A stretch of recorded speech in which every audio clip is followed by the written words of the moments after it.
क्योंकि राष्ट्रपति Donald Trump ने हॉर्मुज स्ट्रेट को खोलने के लिए चीन से मदद मांगी है। आखिर चीन से क्यों मदद मांगी है और क्या चीन यहां पर उसकी मदद करेगा? क्योंकि क्या ईरान को यहां पर धोखा देते हुए नजर आएगा ड्रैगन? इसकी ज्यादा जानकारी के लिए हमारे साथ जुड़े हैं विदेश मामलों के जानकार संजीव श्रीवास्तव जी, उनसे जानेंगे। सर, अब यहां पर जो है चीन के पाले में गेंद फेंकी गई है अमेरिका की तरफ से। क्या आपको लगता है कि चीन अमेरिका की मदद करेगा स्ट्रेट ऑफ हॉर्मुज में, जो गुहार लगाते हुए डोनाल्ड ट्रंप नजर आ रहे हैं? देखिए, चाइना के जो शिपमेंट्स हैं वो ऑलरेडी वहां पर मूव कर रहे हैं। चाइना के जो ऑयल के जो शिप्स हैं उसके ऊपर कोई ब्लॉकेड नहीं है और भारत भी इसी तरीके की स्थिति में है।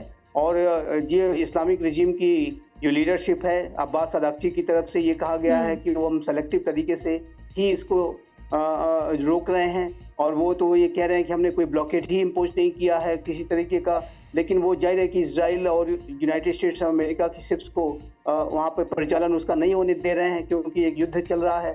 और ऐसे में जो कई ऐसे अमेरिका के और इजराइल के जो क्लोज एलाइज हैं वो भी इससे प्रभावित हैं। तो ये जो ईरान की एक अमेरिका और इजराइल के ऊपर जो दबाव बनाने की रणनीति के तहत ये स्ट्रेट ऑफ हॉर्मुज को ब्लॉक किया गया था, लेकिन उसमें चूंकि चाइना की जो एनर्जी सप्लाईज इंश्योर है, तो ऐसे में मुझे नहीं लगता कि चाइना कोई मदद इस तरह की कर पाएगा।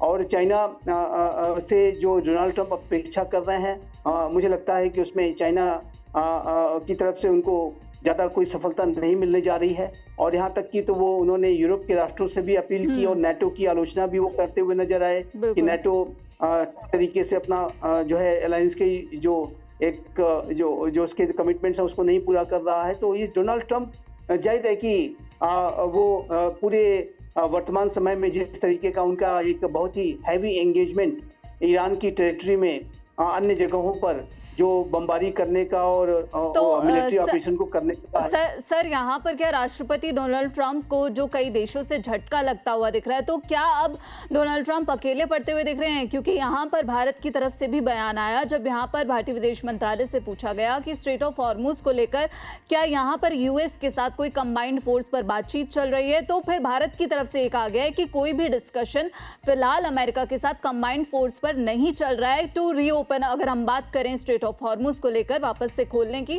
तो यहाँ पर अब हमने देखा जापान की तरफ से सीधे तौर पर मना कर दिया गया। जो राष्ट्रपति डोनाल्ड ट्रंप का प्लान है, जो वो गुहार लगाते हुए नजर आ रहे हैं, कई देशों ने राष्ट्रपति डोनाल्ड ट्रंप को यहाँ पर ठेंगा दिखा दिया है। देखिए, एक बात बहुत स्पष्ट रूप से दिखती है कि यूनाइटेड स्टेट्स ऑफ अमेरिका और इजराइल को भी डायलॉग और डिप्लोमेसी के रास्ते पर आना होगा। उन्हें चैनल ऑफ कम्युनिकेशन ओपन करने होंगे। और ये जो पूरा स्ट्रेट ऑफ हॉर्मुज का जो संकट है वो अवश्य वैश्विक संकट पैदा कर रहा है।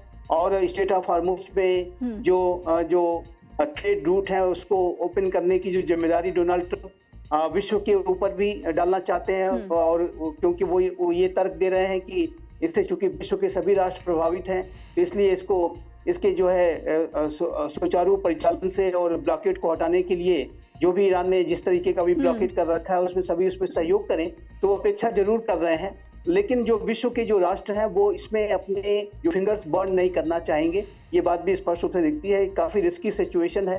तो ऐसे में अगर कोई इस तरीके के अप्रोच के साथ भी वहां पर अपना मिलिट्री फोर्स भेजता है कि वो सिर्फ और सिर्फ स्ट्रेट ऑफ हॉर्मुज को ओपन कराने के लिए ऐसा कर रहा है, तो ऐसे में इस बात की भी रिस्क रहेंगे कि ईरान उनके ऊपर भी कोई हमले करे और उसके बाद उनको कार्रवाई करनी पड़े और फिर इस युद्ध का जो एक दायरा ही बदल जाए।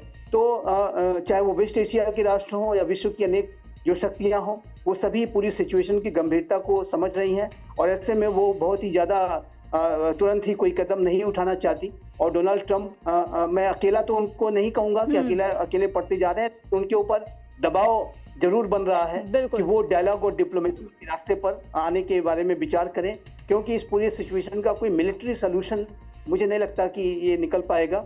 और इसके लिए डायलॉग, डिप्लोमेसी, डी एस्केलेशन के रास्ते पर आना ही होगा।